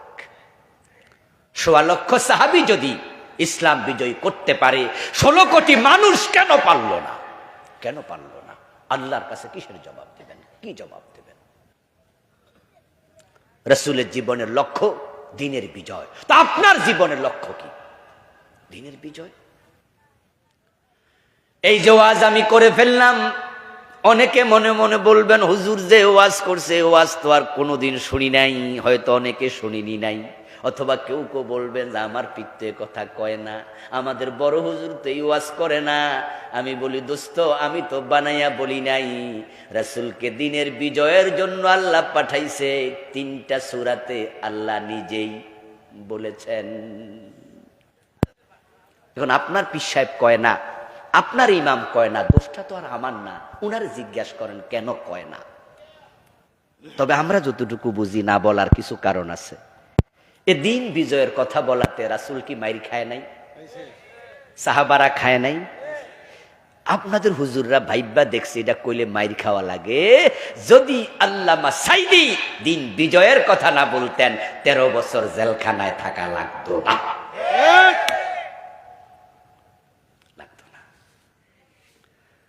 আচ্ছা আপনারা বলুন তো, আল্লামা সাইদিকে যে মামলাগুলোতে রায় দিয়া ফাঁসি দিল, পরে ফাঁসি ক্যান্সেল করে যাবজ্জীবন জেল দিল, আল্লামা সাইদি কি আসলেই দর্শনকারী, খুনি, মানুষের বাড়িতে আগুন লাগাইছে? যারা মামলার রায় দিছে এটা হেরাও জানে যে আসলে উনি এসব করে নাই। এই জন্য বিচারপতি মামলার রায় দেওয়ার সময় নিজেও বলেছেন, আমরা আমার সামনে দাঁড়িয়ে থাকা আল্লামা সাইদির মামলার রায় দেই না, আমরা মামলার রায় দিচ্ছি 71 সনের সে দেলু শিকদার নামক ব্যক্তির। দেলুয়ার হোসেন সাইদি আর দেলু শিকদার এক ব্যক্তি না, এটা বিচারক নিজেও জানে এবং যারা মামলায় ফাঁসাইলো তারাও জানে। কিন্তু কেন ফাঁসাইলো তার উত্তর আজকে ফকফকা ক্লিয়ার। সেটা হলো বাংলাদেশে যে যুদ্ধাপরাধের মামলাগুলো চলেছে, যাদেরকে ফাঁসি দিছে এটা দিল্লির প্রেসক্রিপশনের আলোকে দিয়েছে। প্রবলেম হলো দিল্লির, বাংলাদেশের না। এই দেশে ইসলামের উত্থান হলে দিল্লি ভয় পায়। তারা মনে করে বাংলাদেশ নামক রাষ্ট্রে যদি ইসলাম প্রতিষ্ঠিত হয় তাহলে ইন্ডিয়ার জন্য এটা একটা সমস্যা। তাদের জুজুর ভয়। তারা কেন ভয় পায় আমরা জানি না, অথচ আমরা বারবার বলেছি এই দেশে যদি ইসলাম কায়েম হয় ইন্ডিয়ার কোনো সমস্যা নাই, এই দেশের হিন্দুরাও নিরাপদে থাকবে, এই দেশের হিন্দুদেরও সমস্যা নাই। কিন্তু কে বা কারা ইসলামের বিরুদ্ধে অপপ্রচার করলো যে না, ইসলাম কায়েম হলে এটা এই অঞ্চলের জন্য ঝুঁকিপূর্ণ হবে। তো যেই হুজুররা ইসলাম কায়েম করতে চায় তাদেরকে ধরে ধরে ফাঁসিতে ঝুলাইয়া দাও। আপনারা নিজেরা দেখুন, যেই হুজুররা ইসলাম কায়েমের পক্ষে, দিন বিজয়ের পক্ষে কথা বলে নাই, এমন হুজুর গত 15 বছরে হালুয়া রুটি খাইছে, এমন আছে না নাই? এই যে ফরিদউদ্দিন মাসউদ, উনাকে নিয়ে শোলাকিয়ার ইমাম বানায় নাই? আপনি লক্ষ্য করে দেখুন, ফরিদউদ্দিন মাসউদ, উনাকে সরকার রাষ্ট্রীয় নিরাপত্তা দিয়া শোলাকিয়া ইমামতি করাইছে। এক হুজুরকে নিরাপত্তা দেয়। আমাদের কাফিল উদ্দিন সরকার সালেহি, উনি যখন আমাদের সাবেক প্রধানমন্ত্রীকে বললেন যে আপনি একজন জান্নাতি, খুশি হইয়া গদ গদ উনার লোকেরা, এবং উনাকে পুরস্কারের আগেই দিছে, উনাকে ইসলামী ফাউন্ডেশনের গভর্নর বানাইছে, সরকারি টাকায় হজও করাইছে। একজন রে সরকার টাকা দিয়ে হজ করায়, উনিও হুজুর। ইসলামী ফাউন্ডেশনের গভর্নর বানায়, উনিও হুজুর। একজনকে শোলাকিয়ার খতিব বানায়, পুলিশ দিয়ে প্রটোকল দেয়, উনিও হুজুর। আর আল্লামা সাইদিও হুজুর, মামুনুল হক সাহেবও হুজুর, জুনায়েদ বাবুনগরীও হুজুর। জুনায়েদ বাবুনগরীকে পিটাইয়া 2টা পা লুজ বানায়া ফেলেছে। মামুনুল হক ভাইকে বউ দিয়া ধর্ষণের মামলা পর্যন্ত দিছে। সাইদি রাহেমাহুল্লাহকে 13টা বছর জেল খাটাইয়া শেষ পর্যন্ত পয়জনিং করে উনাকে হত্যা করেছে। উনার মৃত্যুটা স্বাভাবিক মৃত্যু ছিল না, এটা স্বাভাবিক মৃত্যু ছিল না। উনার সন্তানরা অলরেডি দাবি করেছে ইতোমধ্যে, আপনারা ভিডিও দেখলে পাবেন, ইউটিউবে আছে, এবং সেটা আমরা আগে আজ করেছি। কারণ তারা বলেছে হুজুরের হার্ট সমস্যা, হার্ট অ্যাটাক করেছে। অথচ উনি যখন গাড়ি থেকে নামেন হাসপাতালে এসে উনি যেভাবে একটা হাসি দিয়ে জিজ্ঞাসা করছেন, সালাম দিয়ে আপনারা কেমন আছেন, হার্টের রোগীর কোনো লক্ষণ ছিল? উনি সুস্থ মানুষ। এবং হাসপাতালে উনাকে যে বসায়া রেখেছে একটা ভিডিও ফাঁস হয়েছে। যদি তিনি হার্টের রোগী হতেন, অসুস্থ হতেন, উনাকে লাইফ সাপোর্ট দিতে হতো, অক্সিজেন সাপোর্ট দিতে হতো, শোয়াইয়া আনা লাগতো, স্কেচ করে না আপনার স্ট্রেচে করে নামানো লাগতো। কিন্তু উনি তো সুস্থ মানুষ। উনি হাসপাতালে এসেছে, এই খবর শুনে ওনার ছোট ছেলে নাসিম সাইদি ভাই দৌড়াইয়া গেলেন হাসপাতালে, কিন্তু মরার আগ পর্যন্ত নিজের সন্তানকে দেখা করতে দেয় নাই।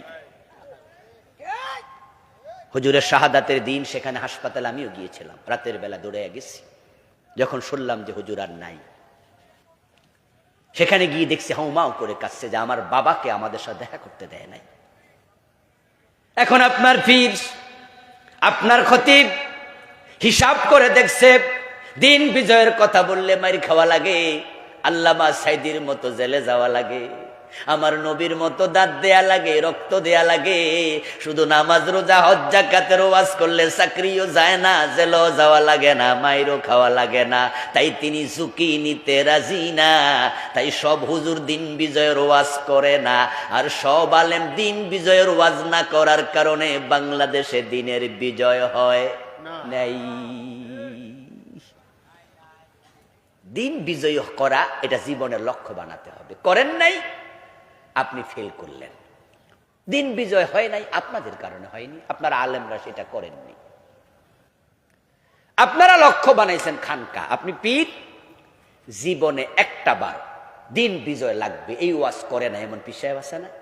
এই আয়াত নিয়ে জীবন ওয়াজ করে না। ওই পীর সাহেব ভাবছে যে যদি এই ওয়াজ করি কোন সময় মামলা টামলা দিয়ে দেয়, পরে তো মুরিদও থাকবো না। আচ্ছা, কোন ফিরিরে যদি ধরে নিয়ে 5 বছর জেলে রায়, মুরিদ যে কটা আসিল থাকবো নি, আস্তে ছুটি যাবো না, অন্যান্য ফিরেরা খাবলাই মাবলাই লয়ে যাবো না। তো উনি ভাবে যে আচ্ছা যদি আমার ধৈরা জেলে দেয়, তাহলে আমি বাইরে হয়তো দেখবো মুরিদ আসিল 1 লাখ, এখন 1000ও তাই, তো আমার খানকা চলবো কারে দিয়া? তো এত বড় রিস্ক আমি কি ব্যাক করলি? এ ওয়াজ করমুই না, যা দিনের বিজয় হলে হোক, না হইলে নাই, আমার খানকা ঠিক থাকুক। আচ্ছা, হক কথা বলে দিন বিজয়ের কথা বলে গত 15 বছরে চাকরি হারাইছে এমন ইমাম, এমন খতিব আছে না নাই? তো পাশের মসজিদের খতিব ভাবছে এই ওয়াজ করে বেড়ার ইমামতি গেছে, আমি কমু কেন, যা দিন বিজয় হলে হোক, না হইলে নাই, ইমামতি থাকুক। যারা দিন বিজয়ের কথা বলে এমন বক্তার মাহফিলে 144 জারি হয়েছে, এমন বক্তা আছে না নাই? আমি নিজেও 11 থেকে 12টা থানাতে গত 12-14 বছর ওয়াজ করতে পারি নাই। আমার 14 গ্রামে নিজের থানায় তো করতে পারি নাই, এক যোগ। এরকম আরো 12-13টা আছে। আমার দোস্ত 4 বার পুলিশে ধরছে, 3 বার অ্যারেস্ট কইরা ছাড়ছে, আরেকবার জেরা কইরা ছেড়ে দিচ্ছে। যদি হক কথা না বলতাম, দিন বিজয়ের কথা না বলতাম, তাহলে আমরাও নিরাপদে থাকতাম। এখন তারা যখন শোনে অমুক জায়গায় তমুকরে ধরছে, তখন মনে মনে কয় আমি এমন ওয়াজ করমু কেউ যেন না ধরে।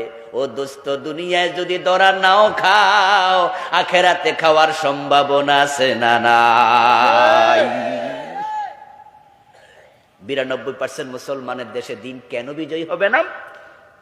কেন হবে না? কারণ আমরা হুজুররা এ বিষয়ে একমত হইতে এখনো পারি নাই। আমার লক্ষ্য খানকা, উনার লক্ষ্য মাহফিল, উনার লক্ষ্য খতিবি, উনার লক্ষ্য মাদ্রাসার প্রিন্সিপালি, টিচারি। এক একজন এক একটা লক্ষ্য বানাইছি। ফুটবল খেলার জন্য এক এক দলে প্লেয়ার নামে 11 জন। 11 জন যখন ফুটবল খেলে তখন লক্ষ্য কি 11টা না একটা? সেটা হলো গোলবার। আচ্ছা, এবার বলুন তো 11 জন প্লেয়ার কি এক জায়গায় খাড়াইয়া খেলে না এক একজন এক এক জায়গায়? কিন্তু লক্ষ্য কয়টা? কথা বলেন না, লক্ষ্য কয়টা? খেল দেখেন, জায়গা কিন্তু একটা না। কেউ খেলে ব্যাকে, কেউ খেলে মিডেলে, কেউ খেলে গোলবারে, কেউ খেলে কর্নারে, এক একজন এক এক জায়গায়। কিন্তু বল যদি পায় মারে কিন্তু জায়গা মতো। যদি কেউ এদিকেও মারে, গোলবার হইলো ওদিকে, ঠিক একজন প্লেয়ারকে দেখবেন সে মারছে এদিকে, এর মানে হে দেখছে ওখানে মারলে অন্য প্লেয়াররা পেয়ে যাবে, তাই সে বুদ্ধি করে তাকায়া কয় আমার ভাই সেখানে আছে, আমি হেরে দেই, হে ওখানে দেখ। লক্ষ্য বলে না। লক্ষ্য যখন এক হয় 5 মিনিটও গোল হয়, 10 মিনিটের ব্যবধানে গোল হয়, এক খেলায় 5টা 7টা 10টা গোল হয়। যদি 11 জন 11 দিকে মারতো 90 মিনিট না 93 মিনিটও গোল হতো না। হুজুররা যদি এখনো আমরা এক হয়ে যাই, দিন বিজয় হতে 6 মাসও লাগবে না।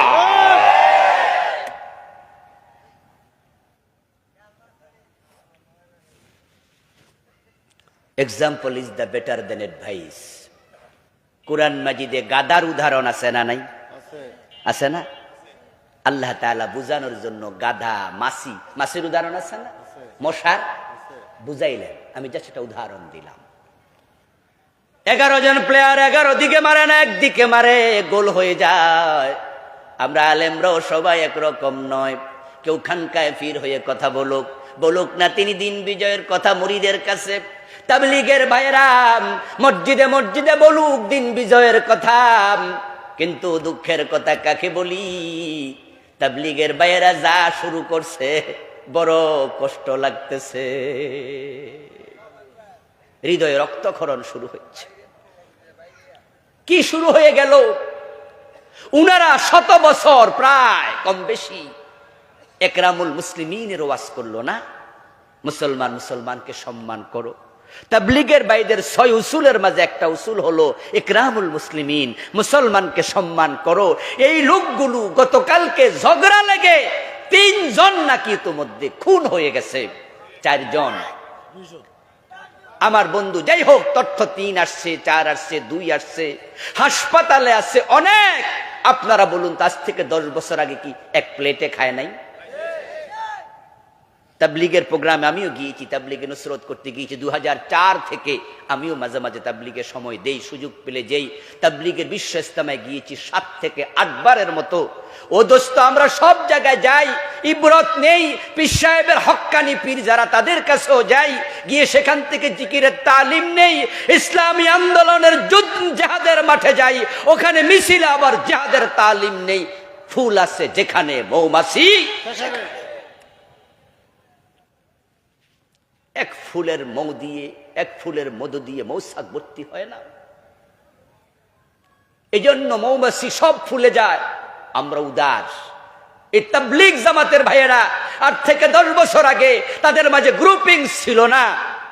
খাইতে বসতো এক প্লেটে, 5 জন 6 জন এত বড় প্লেটে একসাথে খাইছে, আর আজকে তারা তাদেরকে জবে করছে। এ দৃশ্য দেখে বুক ফেটে যায়। কে কাকে মারতেছে? যে মারছে সেও মুসলিম, যে মরছে সেও মুসলিম। বেনামাজি মুসলিম, কথা বলেন, বেনামাজি মুসলিম, বেরোজগারি মুসলিম, 5 ওয়াক্ত নামাজ, 5 ওয়াক্ত নামাজ। তোমার হাতে আরেক মুসলিম ভাই রক্তে রঞ্জিত হয় কেমনে? কেমনে? মান ইয়াকতুল মুমিনান মুতাআম্মিদান ফাজাযাউহু জাহান্নাম খালিদান ফিহা। আল্লাহ বলছে, যে ব্যক্তি কোনো মুসলিমকে ইচ্ছা করে হত্যা করলো, সে চিরস্থায়ী জাহান্নাম। وقال النبي صلى الله عليه وسلم لو أن أهل السماوات والأرض اجتمعوا في دم مؤمن لكبهم الله في النار। নবীজি বলেন, যদি কোনো ব্যক্তি, যদি আকাশ এবং জমিনের সব বাসিন্দা মিলে একজন মুমিনকে হত্যা করে, আল্লাহ মুমিনের রক্তের দাম এত দেয়, মুমিন হত্যা করলে এত রেগে যায়, সবাইকে একসাথে আল্লাহ চাইলে জাহান্নামে ফেলে দেবেন। তাবলীগের ভাইরা যা করছে এটা থামা উচিত, এটা বন্ধ করা উচিত। 2 গ্রুপ সমঝোতায় আসা উচিত। এই অভিমান ভালো নয়, এই হানাহানি ভালো নয়, ভুল মেসেজ যাবে। তাদের এই ধন্দের রেজাল্ট নিয়ে অলরেডি তসলিমা নাসরিন আজকে পোস্ট দিয়েছে। নাস্তিকরা সুযোগ নিচ্ছে। তসলিমা নাসরিন তার পোস্টে আজকে লিখেছে যে তাবলীগ, এই জামাত ইসলাম, এই হেফাজত, এই নিজাম ইসলাম, এই নামাজওয়ালা, এই টুফিওয়ালা, এই পাঞ্জাবিওয়ালা, বলছে সব মুসলমান গুলাই সন্ত্রাসী। নাউজুবিল্লাহ। সে বলছে তারা সন্ত্রাসী না হলে নিজেরা মারে কেমনে? তাবলীগ জামাতের এই ধন্দকে কাফেররা রসদ হিসাবে নিচ্ছে। আন্তর্জাতিক বিশ্বের কাছে মুসলমানরা সাম্প্রদায়িক উগ্র দাঙ্গাবাজ, এটা সুযোগ কাজে লাগাবে। এই জন্য আমরা তাবলীগের ভাইদেরকে বলবো, দয়া করে এক জায়গায় বসেন, থেমে যান, থেমে যান, থেমে যান।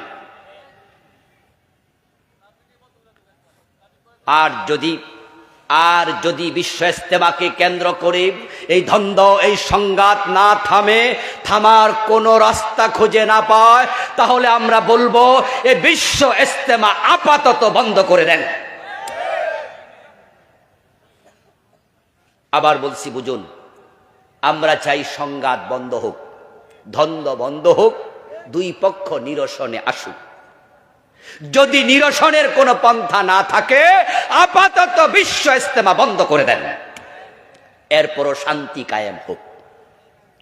বলছিলাম প্রিয় ভাইয়েরা, তাবলীগের ভাইয়েরা যদি দিন বিজয়ের কথা বলে, আমরা মসজিদ আছে 3.5 লাখ, আমরা যদি দিন বিজয়ের কথা সব খতিব বলি, হাজার হাজার খানকা ফিরেরা যদি বলে, মাদ্রাসার হুজুররা যদি বলে, মাহফিলের বক্তারা যদি বলে, আপনারা নামাজি মুসল্লিরা যদি বলেন যে আমরা দিন বিজয়ের সাথে আছি, আলেমরা জেগে উঠলে জালেমরা লেজ তুলে পালিয়ে যাবে। আগস্ট বিপ্লবের পরে দিন বিজয়ের সম্ভাবনা আরো বেড়ে গেছে। আলহামদুলিল্লাহ, বাংলাদেশ এখন নতুন স্বপ্ন দেখছে। 53 বছরের ধর্মনিরপেক্ষ সংবিধান এই জাতিকে শান্তি দিতে পারে নাই। এখন কোরআনকে সংবিধান বানাও, শান্তি ফিরে আসবে। কোরআন যখন বিজয়ী হয়ে যাবে, তখন তো চোরের হাত কাটার আইন হবে, এটাই তো নিয়ম। রাসূল তাই করেছেন। এই বাংলাদেশটাকে যদি আপনারা চান সমৃদ্ধশালী একটা বাংলাদেশ, তাহলে চোর ধরে হাত কাটার আইন বানান। 6 মাস যদি এই আইন কার্যকর থাকে আর দেশের সম্পদ বিদেশে পাচার বন্ধ হয়, তাহলে দেখবেন অল্প দিনের ব্যবধানে সত্যি সোনার বাংলা হয়ে যাবে। শুধু বিদেশে যারা টাকা পাচার করছে, ধরে ধরে ওদের টাকাগুলা ফিরাইয়া আনেন। এই দেশের টাকা দিয়া কানাডায় বেগম পাড়া বানাইছে একদল লোক, জানেননি আপনারা? পুলিশের সাবেক আইজিপি বেনজির, সে একাই নাকি কয়েক হাজার কোটি টাকার মালিক। নেত্রী বলেছেন তার বাড়ির ফিয়ন কত টাকার মালিক? 400 কোটি। 400 কোটি টাকা যদি 10 টাকার নোট দিয়া ফোলা পাইন রেখে গন, এই পিসি ফোলা বুড়োই মরি যাবো, গনি শেষ করতে পারত না। 400 কোটি বাড়ির কাছের কথা। আচ্ছা, এই টাকা কি বেটা চাকরি করে কামাইছে? তো কার টাকা নিব? কার টাকা? আপনারা ইতিমধ্যে জেনেছেন যে সরকারি অনেক ব্যাংক আছে যেখানে 10 লাখ টাকা চেক দিলে ফিরাইয়া দেয়, টাকা নাই। আমার বন্ধু দেশটা তলাবিহীন জুরি বানাইয়া দিছে। অথচ বাংলাদেশ এত চমৎকার দেশ, এত চমৎকার দেশ পৃথিবীতে কম আছে। আপনারা দেখুন, মালয়েশিয়া স্বাধীন হলো আমাদের মাত্র 10-12 বছর আগে। মাহাতির মোহাম্মদের মতো সৎ নেতা পাওয়ার কারণে মালয়েশিয়া আজকে কোথায় গিয়ে দাঁড়ালো। 10-12 বছর আগে আমিও বেড়াইতে গেলাম, কুয়ালালামপুরে গিয়ে দেখি বড় বড় বিল্ডিং। বাংলাদেশি ভাইয়েরা বলল, হুজুর প্রায় সবগুলো 50 তলা, গনেন, গনে শেষ করা যাবে না। টুইন টাওয়ারের সামনে দাঁড়ালাম, তার উপরের সিঁড়ি, উপরের ছাদ দেখার জন্য মাথার টুপি খুলে তারপরে তাকাতে হলো, এত উঁচু। কিন্তু আমরা তাম বাংলাদেশে 50 তলা একটা বিল্ডিং এখনো বানাতে পারি নাই। ও দোস্ত, আপনি দেখেন তাদের দেশে খনিজ সম্পদ নাই, আমাদের দেশেও নাই। তাদের আবহাওয়া যেমন, আমাদের আবহাওয়া তেমন। তো মালয়েশিয়া আগাতে পারলে আমরা কেন তলাবিহীন জুরি হয়ে গেলাম? কারণ আমাদের নেতারা দেশের টাকা বিদেশ পাঠায়, কানাডায় বেগম পাড়া বানায়। আমাদের নেতারা এই দেশের হাজার হাজার কোটি টাকা সাপ্লাই করে দেয়। শুধু এসালম গ্রুপ ইসলামী ব্যাংকের 18টা শাখা থেকে টাকা পাচার করেছে 80,000 কোটি। কি হবে এই দেশের? কেমনে থামাবেন? শুধু আল্লাহর কোরআন দিয়ে সম্ভব, আল্লাহর আইন দিয়ে সম্ভব। চোরের হাত কাটা শুরু করেন, 10টা এমপি ধরে কেটে দেন, 10টা মন্ত্রীর হাত কেটে দেন, 10টা সচিবের হাত কেটে দেন, 10টা এসপির হাত কেটে দেন। যেগুলো চুরি করেছে ধরে ধরে হাত কাটেন। হাত কাটা নেতা দেখে অন্য নেতারা 30 বছর আর চুরি করবে না, ঠান্ডা পানি খাবে। ঠেলার নাম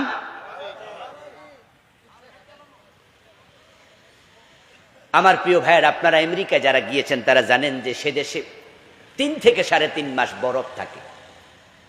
লন্ডনে কারো বাড়িতে কোনো ফাঁকা নাই, সিলিং ফ্যান নাই, বরং ঘরে ঘরে হিটার আছে। কারণ সে দেশে বরফ থাকে 5 থেকে 6 মাস। ইউরোপ আমেরিকার অনেকগুলো দেশে আল্লাহ যাওয়ার সুযোগ আমাকে দিয়েছে। এই অগাস্টের 5 তারিখও আমি বিদেশ ছিলাম, যেদিন রাষ্ট্র স্বাধীন হয়। আবার আমি তারিখিতে ছিলাম, তুরস্কে গিয়ে দেখি সবগুলো ঘরের ছাদ এরকম। তা আমি আমার বাংলাদেশে এক ভাইকে জিজ্ঞাসা করলাম যে আমাদের দেশের ছাদ হলো ফ্ল্যাট, আপনাদের ছাদ সব এরকম কারণ? বলল 3 থেকে 3.5 মাস বরফে ঢাকা থাকে, বরফ গলার জন্য সুবিধা। আমেরিকাও ছিলাম মোট 22 দিন, এই অগাস্টেও। 2021-এ গিয়েছিলাম শীতকালে, 10 দিন ছিলাম। শীতে আমার নাকের ভিতরে রক্ত জমে গেল। নভেম্বর মাস জিজ্ঞাসা করলাম ভাইদেরকে, এত শীত সন কেমনে? বলে শীত তো আসেই নাই, ডিসেম্বরে টের পাবেন। আমি বললাম যে আল্লাহ যেন আমার অতদিন না রাখে আমেরিকা। বললো গাড়ি ঘোড়া পর্যন্ত বরফের নিচে চলে যাবে, ঘরের দরজা খোলা যায় না, দরজা শাবল দিয়া খোলা লাগে। তারপরে আমরা ওই যে থানায় ফোন দিলে আইসা দরজা খুলে দিয়া যায়। হুজুর গাছ দেখেন না, একটার পাতা থাকবে না। 4 মাস 3 মাস ফল হয় না, ফসল হয় না, গাছের পাতা থাকে না। এরপর আমেরিকা পৃথিবীর সেরা ধনী হলো, আর আমার দেশে 12 মাস ফল ফসল হয়। আমরা গরিব থেকে গেলাম শুধু এই চোর নেতাগুলার কারণে। এমন দেশটি কোথাও খুঁজে পাবে না কো তুমি, সকল দেশের রানী সেজে আমার জন্মভূমি। জানি না এই কবি পৃথিবীর কয় দেশে গেছে, তবে এটাই সত্য, এটাই সত্য। যারা এখানে সৌদি আরবে গেছেন, দুবাই গেছেন, কাতার গেছেন, এই দেশগুলো আমিও সফর করেছি। আপনারা দেখেছেন যে গাছের তলায় নল আছে, সকালে একবার পানি দেয়, বিকালে আবার পানি দেয়, না হয় গাছ বাঁচে না। আর বাংলাদেশ আল্লাহর কত বড় নেয়ামতের দেশ। আম খেয়ে বিচি ফেলে দেবেন, 3 মাস পরে নিজে নিজে গাছ উঠবে, 2 বছর পরে একা একা ফল ধরে, 1 টাকা খরচ নেই। লাউ যদি পচে যায় রাস্তার পাশে আমরা ফেলে দিই, ঠিক না? লাউ পচে গেছে ফেলে দাও।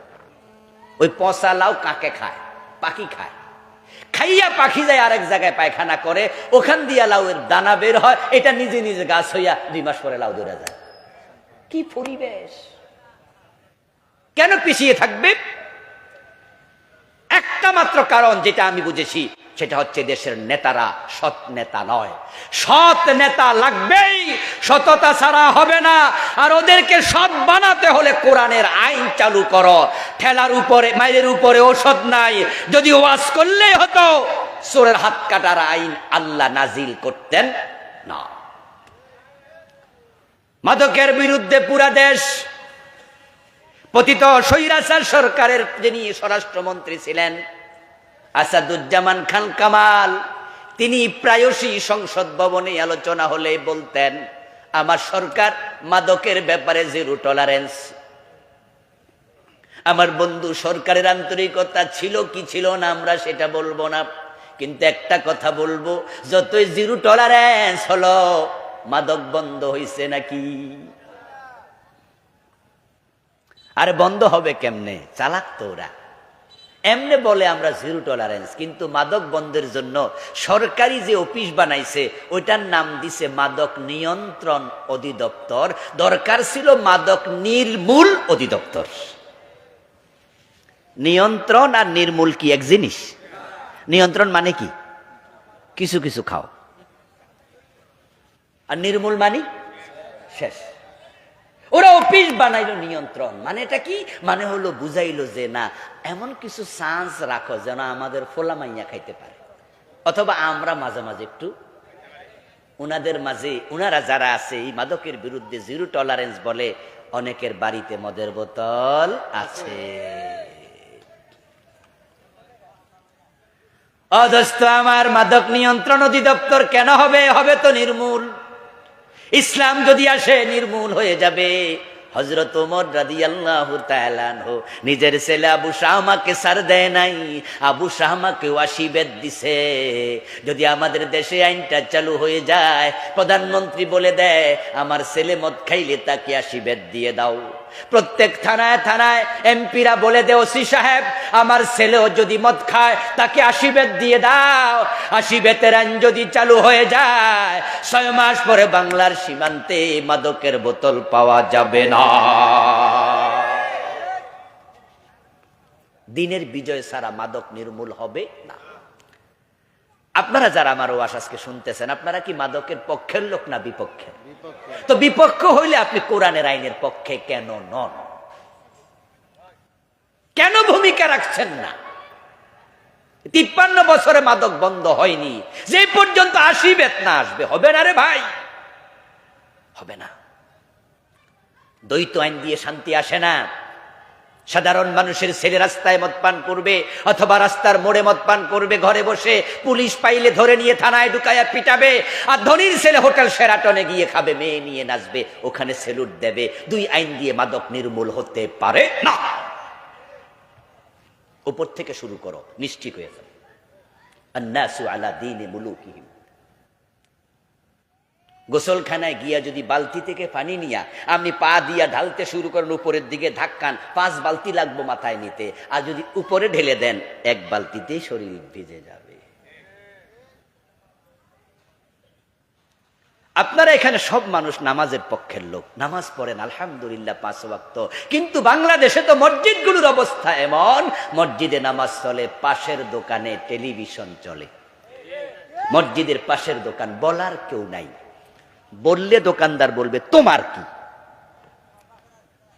মসজিদে নামাজ চলে, পাশের দোকানে বসে বিড়ি টানতেছে, চা দোকানে গল্প করছে, আসে না, বলতে গেলে বলবে তোমার কি। আর ইসলাম যদি আসে আইন হবে, আইন, আজানের সাথে সাথে দোকান বন্ধ করতেই হবে। ইমাম শাফি, মালিক, আহমদ ইবনে হাম্বল, 4 ইমাম, ইমাম আবু হানিফা সহ একমত, যদি কোনো বালেগ নামাজ না পড়ে তাকে জেলে দিতে হবে। শুরু হয়ে যাক না, 6 মাস চলুক না, আজানের পর পর ধরবে, জেলে দেবে। এই কথা শুনলে সব খরিদ্দার সোজা হয়ে যাবে দৌড়া মসজিদে, আর ক্রেতা জানবে দোকানদার যদি আজানের পরে দোকান বন্ধ না করে লাইসেন্স বাতিল হবে, দোকানদারকে 7 দিন জেল খাটানো হবে। ও দোস্ত, এই আইনটা যদি 1 মাস, 2 মাস, 3 মাস চলে, দেখবেন যে বাজারের মসজিদে 2 বার, 3 বার, 5 বার জামাত হওয়া লাগবে, মুসল্লি জায়গা দিতে পারবে না। দিন বিজয় না হলে পর্দা হবে না। দিন বিজয় যদি না হয় সমৃদ্ধি, শান্তি আসবে না। দুনিয়ার সমৃদ্ধির জন্য, আখিরাতে মুক্তির জন্য নবী মুহাম্মদের জীবনের সাথে জীবনের লক্ষ্য মিলায়া দাও মুসলমান। দিন যদি আমরা বিজয়ী করতে চাই, ঠেকাবে কে? আমরা তো 92%। এই জন্য আসুন না, দিন বিজয়ের জন্য কাজ করি। হ্যাঁ, অনেকে এখানে আছেন যারা মনে মনে বলছেন যে হুজুর কথা ঠিক, ইসলাম লাগবে, রাসূলও 10 বছর কোরআন দিয়ে মদিনা চালাইছে, এই ওয়াজ তো আমরা আগে শুনছি, তো আসেন না আমাদের সাথে একটু দিনটা বিজয় করি, এবার নির্বাচন ইসলামের পক্ষে একটু মিছিল করেন, ভোট দেন। বলে হুজুর আপনারা আরেকটু আগাইয়া সারেন, এবার তো আর পাশ করবেন না, এজন্য আমরা আরেকটু আগাইলে আপনাদের সাথে যাব। হ্যাঁ, আমরা আগাইলাম, কিন্তু আজরাইল আপনার কাছে এসে গেল আগামী 3 মাস পরে, আপনার কি হবে? আপনার কি হবে? আপনার কি হবে? কি জবাব দেবেন আল্লাহর কাছে? এই জন্য দিন বিজয়ের জন্য আপনার জায়গা থেকে আপনি কাজ করেন। দিন বিজয় হলো না, কিচ্ছু আসে যাবে না। আল্লাহ আপনার বলবে না দিন বিজয় কেন করো নাই, আল্লাহ বলবে দিন বিজয়ের কাজ করেছো, কাজ করে মরে যান। বিজয় আল্লাহর হাতে। আল্লাহ তাআলা আমাদের সকলকে রাসূলুল্লাহর জীবনের লক্ষ্যের সাথে আমাদের জীবনের লক্ষ্য মিলিয়ে তার জমিনে তার দিন বিজয়ের কাজ করার তৌফিক দান করুন বলি আমিন। প্রিয় ভাইয়েরা,